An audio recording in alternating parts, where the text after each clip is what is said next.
पत्थरों से डरकर नौका पार नहीं होती, कोशिश करने वालों की कभी हार नहीं होती। बिना कुछ किए जय जयकार नहीं होती, कोशिश करने वालों की कभी हार नहीं होती। जी हाँ दर्शकों, इस कथन को सत्य कर दिखाया है हमारे आज के अतिथि ने। इनके कारनामों से न केवल इन्होंने अपना बल्कि हमारे द्वीप समूह का नाम भी रोशन किया है और मुझे नहीं लगता इन्हें किसी परिचय की आवश्यकता है, क्योंकि कोई ऐसा शख्स नहीं होगा जो इनसे परिचित नहीं होगा। तो चलिए आज आपको रूबरू करवाते हैं जाने माने शेफ़ मिस्टर अश्वर पाल सिंह जी से। अश्वर जी, आपका हमारे कार्यक्रम में बहुत बहुत स्वागत है। नमस्कार। और आपको हम सब की ओर से बहुत बहुत मुबारक इस उपलब्धि के लिए। बहुत बहुत शुक्रिया, आप लोगों ने मुझे फिर से यहाँ आमंत्रित किया और इस पुरस्कार के साथ मैं यहाँ पे आया हूँ, तो मेरे लिए और इस पूरे आइलैंड के लिए आई थिंक बहुत ही प्राउड मोमेंट है ये। जी अश्वर जी, आप एक जाने माने शेफ़ है और काफ़ी कामयाब भी हो चुके हैं। तो गणेश चतुर्थी के अवसर पर आपने जो 1009 केजी का लड्डू बनाया, ये आपके दिमाग में ये विचार कहाँ से आया? ये तो हमारे लिए बहुत ही बड़ा ब्लेसिंग्स है एक्चुअली बप्पा का, क्योंकि गणेश चतुर्थी हमारे आइलैंड में एक्चुअली आज के समय में काफ़ी ज़ोर शोर से मनाया जाता है और काफ़ी जगह पे ऑल ओवर इंडिया में ये मनाया जाता है। तो जब हमने शुरू किया था बहुत पहले, जब हमने बहुत छोटे से शुरू किया था, बट बप्पा के आशीर्वाद से और आइलैंड के सभी लोगों के आशीर्वाद से आई थिंक आज हमने उस उपलब्धि को पा लिया है जो हमें बहुत ही ज़्यादा गर्व देता है। सुन के इतना अच्छा लगता है। लड्डू बनाना मेरे लिए एक्चुअली एक आर्ट है ये, और एज ए शेफ़ एक्चुअली मैं अगर इस चीज़ को देखूँ तो बप्पा का जो आशीर्वाद है हम लोगों को हमारे साथ जुड़ा हुआ है, उसके साथ हमने लास्ट ईयर कोशिश की थी, उसके साथ इस साल हमने सोचा था कि हम ऐसा कुछ क्रिएट करें, ऐसा कुछ मैजिक क्रिएट करें जिससे हमारे आइलैंड का नाम सुनहरे अक्षरों से लिखा जाए।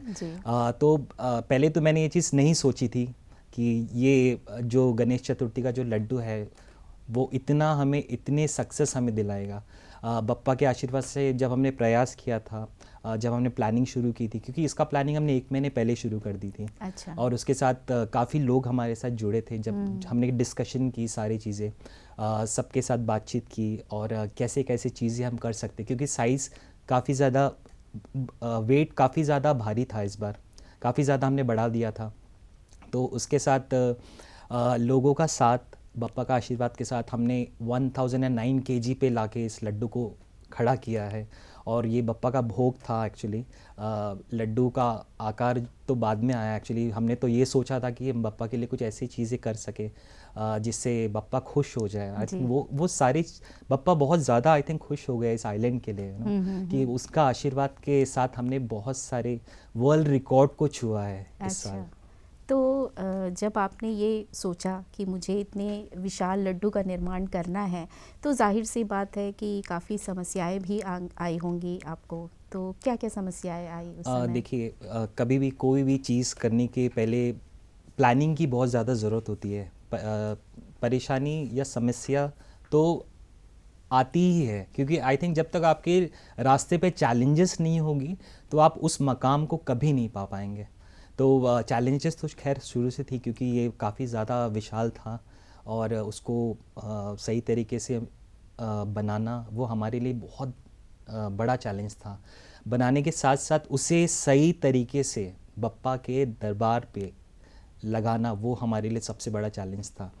चैलेंजेस इतनी थी कि जब हमने गणेश चतुर्थी का लड्डू बनाना का जब कार्य था, जब हमने शुरू किया था, उस दिन से 5 दिन तक मौसम अंडमान निकोबार में काफ़ी ज़्यादा ख़राब थी। बारिश काफ़ी ज़्यादा हो रही थी और हम काफ़ी ज़्यादा डर रहे थे कि इसका जो यात्रा हमने जो सोचा था कि बप्पा के वहाँ पे हमने यात्रा भी प्लान किया था कि पूरे सिटी पे उसको दिखाते हुए हम ले जाएंगे। अच्छा। नेताजी क्लब तक। तो जिस दिन हमने बनाना शुरू किया था उस दिन से कंटिन्यू 5 दिन तक हमने काम किया और हमने ये बोल के छोड़ दिया था कि जिस दिन यात्रा होगा उस दिन मौसम बिल्कुल बप्पा के आशीर्वाद से खुल जाएगा और वो बिल्कुल यहाँ से बराबर वहाँ तक ज़रूर पहुँच जाएगा। जब एक दिन पहले की जो बात थी, उस समय तक भी काफ़ी मौसम ख़राब था। रात भर मैं बैठा हुआ था कि कैसे होगा करके। बट कहते हैं ना कि सफलता आप कार्य कीजिएगा, सफलता तो भगवान दे ही देगा आपको। जी। सुबह में जैसी, क्योंकि लड्डू इतना ज़्यादा विशाल था कि उसे इंसान तो उठा नहीं पा रहा था, तो हमने क्लिप मंगवाया, 4 क्लिप क्रेन मंगाया था, उनके हेल्प से हमने उनको लिफ्ट किया। जैसी क्रेन अंदर आया ना, मौसम बिल्कुल क्लियर हो गया अच्छा। और बारिश बंद हो गई, धूप, सूरज निकल गया और हमने लड्डू को लिफ्ट किया वहाँ से। लड्डू को लिफ्ट करके फिर हम बराबर पूरे पोर्ट ब्लेयर पे उसको दिखाते हुए हम नेताजी क्लब तक उसे ले गए। जी। तो ये बहुत बड़ा हमारे लिए चैलेंज था एक्चुअली। उसके साथ काफ़ी मुश्किलें आई क्योंकि टेम्परेचर जो था वो काफ़ी, ह्यूमिडिटी बहुत ज़्यादा हो गई थी उस समय, क्योंकि बारिश भी गिर रहा था और मौसम भी थोड़ा सा ऐसे हो रहा था। तो उसकी वजह से जो चीज़ें हम लगाने की कोशिश कर रहे वो लग नहीं रहा था उसमें प्रॉपर्ली, गिर रही थी बहुत सारी चीज़ें। अच्छा। क्योंकि हमने बहुत सारी फॉन्डेंट का काम और कैश्यूनट का जो पेस्ट था उससे काफ़ी चीज़ें हमने डिटेलिंग वर्क की थी उसमें, तो वो थोड़ी सी परेशानी हुई थी। बट मुझे पता था कि जब वो पूरी तरीके से तैयार हो जाएगा तो बिल्कुल वहाँ तक पहुँच जाएगा जिनके लिए वो बना था। जी, मुझे लगता है आपने एक असंभव से कार्य को पूर्ण कर दिखाया। तो इस कामयाबी के लिए आपको राष्ट्रीय और अंतर्राष्ट्रीय स्तर पर भी काफ़ी पुरस्कार मिले हैं। मैं चाहूँगी कि आप हमारे दर्शकों को इस बारे में बताइए। बिल्कुल, ये एक्चुअली सिर्फ मेरे लिए नहीं, ये पूरे आइलैंड के लिए काफ़ी ज़्यादा गर्व की बात है कि हमें आज वर्ल्ड रिकॉर्ड से सम्मानित किया गया है। और एक ही नहीं, हमने 17 वर्ल्ड रिकॉर्ड जीता है इस साल इस लड्डू के वजह से। ये लड्डू जो बप्पा का जो भोग था उसके वजह से काफ़ी जगह मैंने एप्लीकेशन फ़ाइल की थी तो काफ़ी जगह में इतना अच्छा रिस्पांस मिला है हमें। मतलब जिस जगह से हम बिलोंग करते हैं वो one of the greatest place है आई थिंक इंडिया में।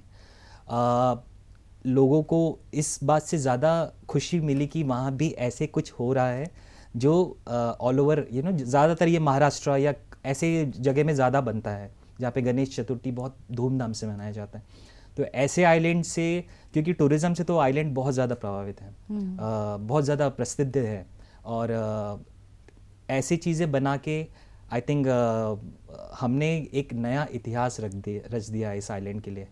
तो काफ़ी जगह पे मैं गया हूँ अवार्ड लेने के लिए और काफ़ी जगह में पॉसिबल नहीं हुआ है जाना। अच्छा। तो अभी मैं लास्ट जहाँ पे गया था वो जम्मू एंड कश्मीर गया था, तो वहाँ भी जब हमें वहाँ भी वर्ल्ड रिकॉर्ड मिला है।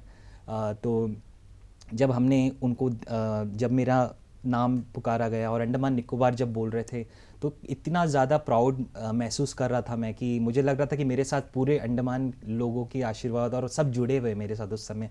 और उस जगह में पुरस्कार लेना, क्योंकि वो नॉर्थ में है और हम बिल्कुल साउथ में हैं, तो उस जगह में पुरस्कार लेना ही हमारे लिए बहुत ही ज़्यादा प्राउड की बात है। जी, तो अश्वर जी, आप काफ़ी बड़ा सोचते हैं। इतना आत्मविश्वास और इतना जज्बा कहाँ से लाते हैं आप? देखिए, हर इंसान के अंदर एक बहुत अच्छी क्वालिटीज़ होती है, पहचानना उनके ऊपर डिपेंड करता है। आई थिंक कोई भी चीज़ लाइफ में इम्पॉसिबल नहीं है। मेरे लिए तो जब मैं छोटा था मैंने बहुत सारी चीज़ें देखी है, मैंने बहुत सारी चीज़ें देख के उस चीज़ को बिगाड़ा भी है। अच्छा। बट उस गलतियों से मैंने आज बहुत सारी चीज़ें सीखी है जिससे मैंने आज तक जो हम चीज़ें कर रहे हैं, आई थिंक वो बहुत अपने अंदर में एक एनर्जी होनी चाहिए और अपने अंदर सोचने की एक काबिलियत होनी चाहिए हर एक इंसान के अंदर में। जो लोग अपने अंदर चीज़ों को जब तक नहीं अपने टैलेंट को अगर नहीं पहचानेंगे तो आई थिंक कोई भी चीज़ करना मुश्किल हो जाएगा। बट जिस दिन लोगों ने अपने टैलेंट को या अपने आत्मविश्वास को जगा देंगे तो आई थिंक वो सारी असंभव चीज़ों को वो पॉसिबल कर लेंगे। जी, तो आपने जो विशाल लड्डू का निर्माण किया था 1009 केजी, इसके पीछे कैसे प्लानिंग था, कहाँ से शुरुआत किया आपने? प्लानिंग तो एक्चुअली हमने बहुत पहले से शुरू कर दी थी। जैसे हमने 2013 से शुरू किया था बनाना। अच्छा। बहुत छोटे स्तर पे हम तब बना रहे थे क्योंकि वो हमारे लिए भी काफ़ी नया था। बट मैं उस समय भी बोल सकता कि मैं उस समय भी पहला शख्स था जब उतना बड़ा लड्डू मैंने बनाया था इस आइलैंड पे। और उसे एक चीज़ को हम हर साल बढ़ाते हुए आज 1009 किलो तक हम उसे ले आए हैं। तो ये काफ़ी ज़्यादा हमारे लिए काफ़ी ज़्यादा प्राउड की बात है और बताते हुए भी बहुत ज़्यादा खुशी मिल लगी। हम इंडिया के सेकंड शख्स है जिन्होंने 2023 में इतना विशाल लड्डू बनाया था। अच्छा। जिसे गूगल ने बताया है। जी। और इस चीज़ को करने के लिए एक्चुअली आशीर्वाद सबसे ज़्यादा महत्व रखता है। आई थिंक बड़ों का आशीर्वाद, छोटों का आशीर्वाद और एक अच्छा टीम होना चाहिए आपके पास, बिल्कुल। जिसे उस चीज़ को करने में, एग्जीक्यूट करने में और उस चीज़ को करने में मज़ा आना चाहिए। आपके अंदर वो जोश होना चाहिए कि जब तक आप, आई थिंक आपके अंदर जोश नहीं होगा उस चीज़ को करने में, आई थिंक वो चीज़ नहीं कर पाओगे। तो जज्बा और जोश और एक टीम वर्क बहुत इंपॉर्टेंट रोल प्ले करता है। तो कितने लोगों का साथ रहा इस लड्डू को बनाने में? आशीर्वाद, अगर मैं बोलूँ इस चीज़ को, मैं कितने लोगों का साथ तो नहीं कहूँगा, मैं बोलूँगा इस चीज़ को करने के लिए आशीर्वाद पूरा अंडमान एंड निकोबार की जनता का साथ था मेरा। अच्छा।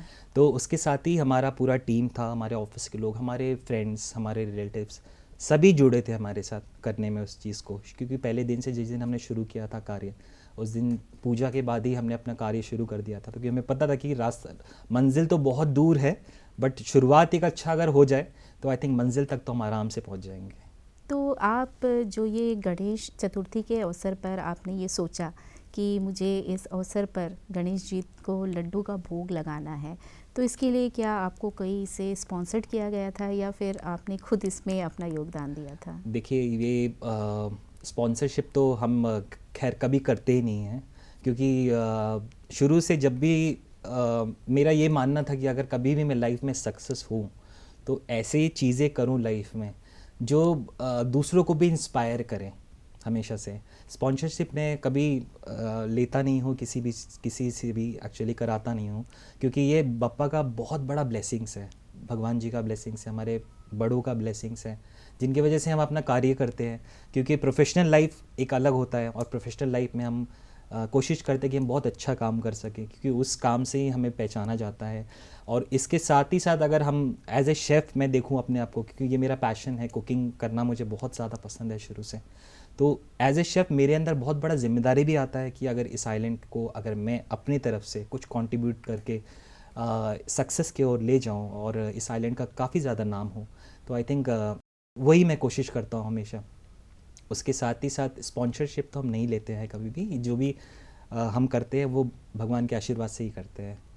बहुत सारे हमारी युवा पीढ़ी है, युवा है जो चाहते हैं कि कोई ना कोई व्यवसाय शुरू करे, तो आप एक कामयाब इंसान है, एक शेफ़ है, तो क्या कहेंगे आप कि ऐसे में किसी को भी अपना बिजनेस सेटअप करने के लिए किन बातों का खास ख्याल रखना चाहिए? अ, एक एंट्रप्रेन्योर बनने के लिए, एक सफल बिजनेसमैन बनने के लिए काफ़ी ज़्यादा इम्पोर्टेंट रोल प्ले करता है कि आप उस लेवल पे कितने कॉन्फिडेंट हो।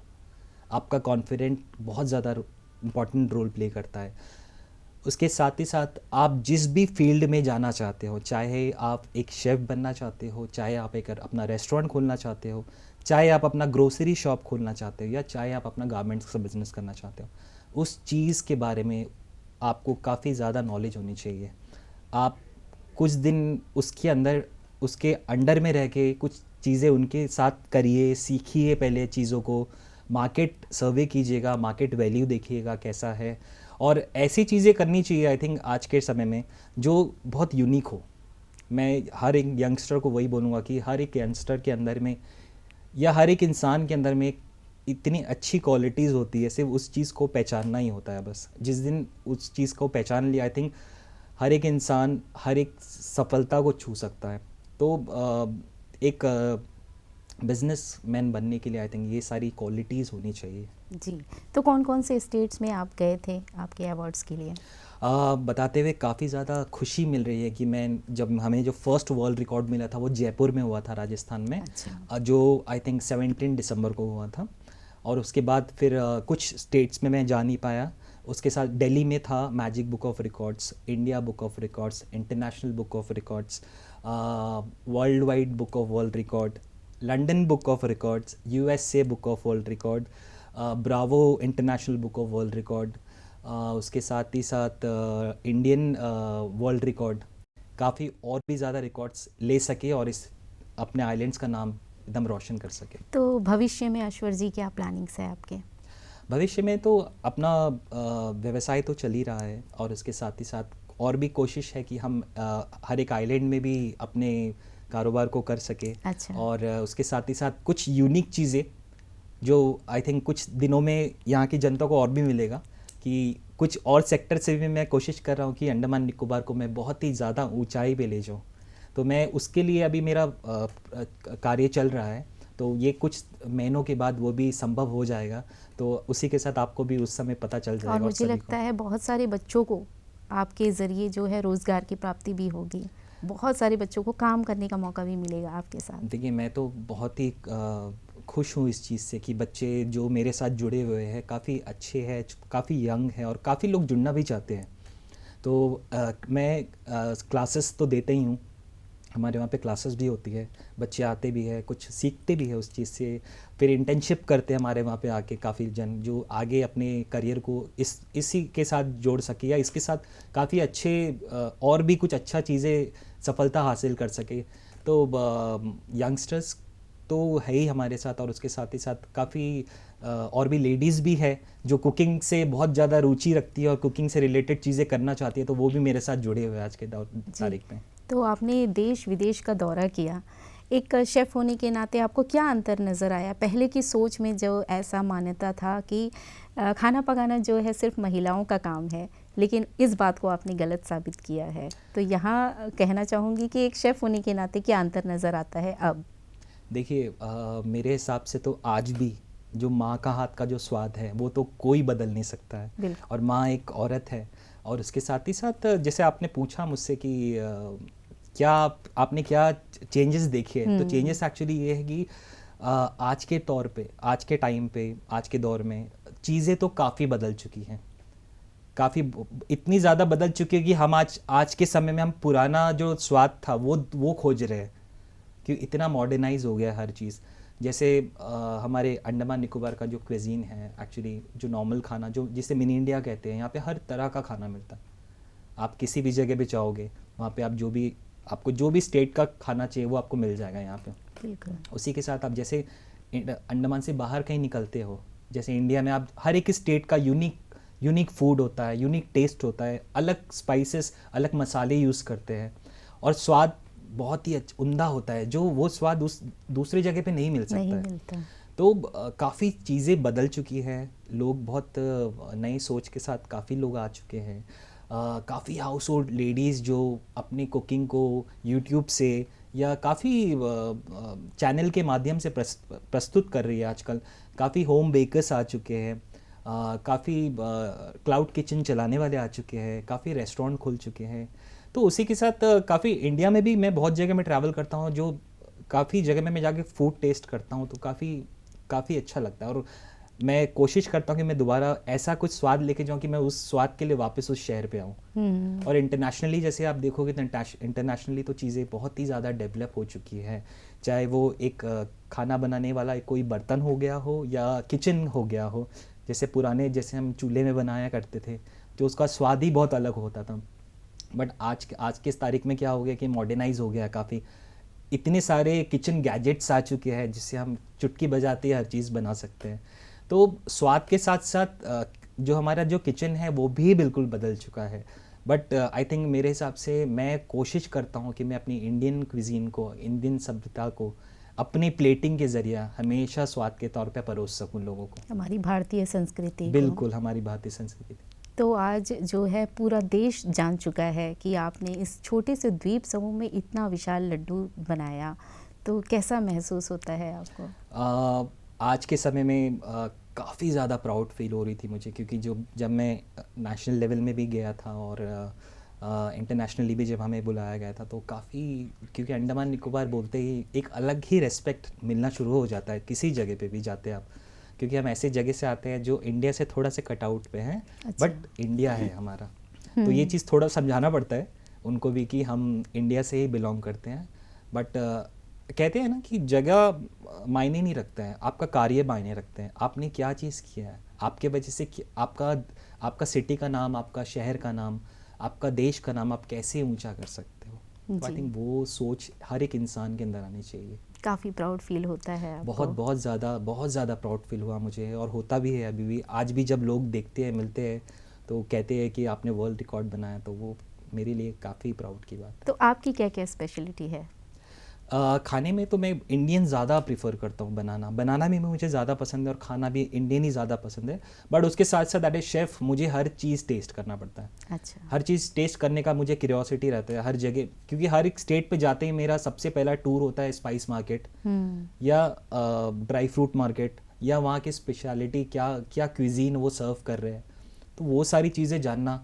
ऑल ओवर इंडिया में देखें तो मुझे बंगाल का खाना काफ़ी ज़्यादा पसंद है। अच्छा। क्योंकि बंगाल में काफ़ी लाइट स्पाइसेस यूज़ होते हैं, जितनी भी होते हैं। आज के समय में भी बहुत सारी जगह में मैं गया हूँ जहाँ पे आज भी उस सिलबट्टे पे पीसते हुए ही चीज़ें बन रही हैं। हाँ। और इंडियन चीज़ें काफ़ी ज़्यादा है वहाँ पे, एक्सेप्ट अदर थिंग्स। अदर जैसे हम दूसरे कोई शहर में जाते हैं ना, तो इतनी ज़्यादा मॉडर्नाइज कर दिए एक एक डिश को, मतलब उनका ऑथेंटिसिटी ख़त्म हो चुका है।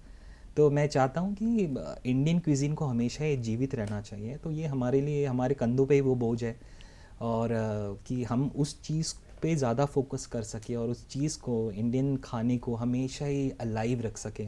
आई थिंक सिर्फ मेरी सोच ये नहीं होगी, आई थिंक इंडिया में जितने भी शेफ्स हैं और जितने भी जो कुकिंग करता है घर की महिलाएं हैं, आई थिंक वो सभी ये चाहते हैं कि इंडियन क्विज़ीन हमेशा ही जीवित रहे। जी।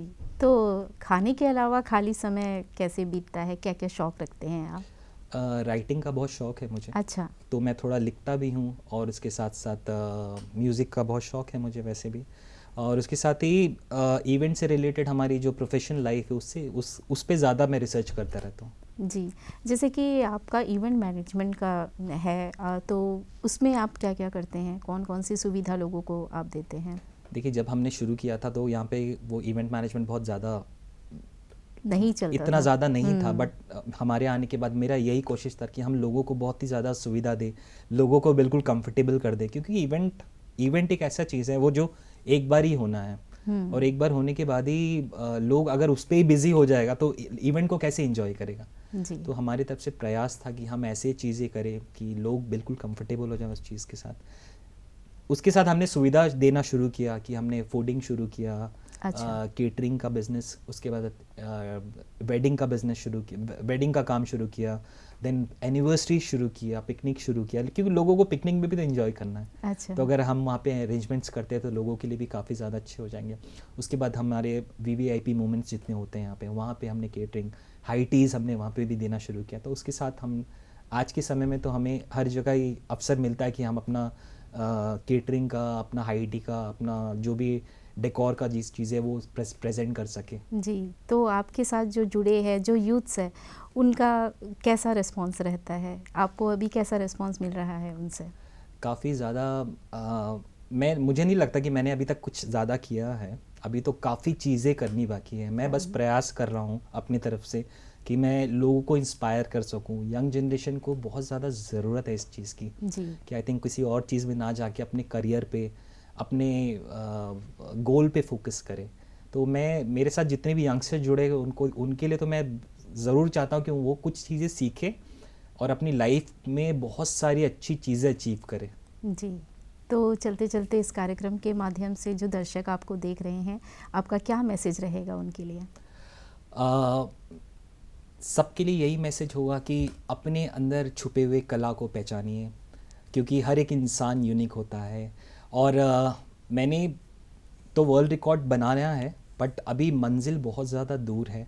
तो आई थिंक सभी को ये मैसेज दे रहा हूँ कि इंस्पायर होइए, अपनी चीज़ों को पहचानिए, और आगे आने वाले समय में अपने आइलैंड को अपने काम के ज़रिए, अपनी कला के ज़रिए एक ऐसे मकाम पे ले जाइए जहाँ से सुनहरे अक्षरों पे इस आइलैंड का नाम पुकारा जा सके। अश्वर जी, आज आपने इस कार्यक्रम के लिए समय दिया और अपने इतने अच्छे अच्छे विचार हमारे दर्शकों के साथ साझा किया। इसके लिए हमारे दूरदर्शन की पूरी टीम की ओर से आपका बहुत बहुत धन्यवाद, और भविष्य के लिए हम सब की ओर से आपको ढेरों शुभकामनाएं। Thank you so much. तो दर्शकों, आज का ये हमारा कार्यक्रम समर्पित था युवा पीढ़ी के लिए, जिनके अंदर काफ़ी जोश भरा हुआ है कुछ कर दिखाने का। तो फिर मिलेंगे अगले अंक में, तब तक के लिए नमस्कार।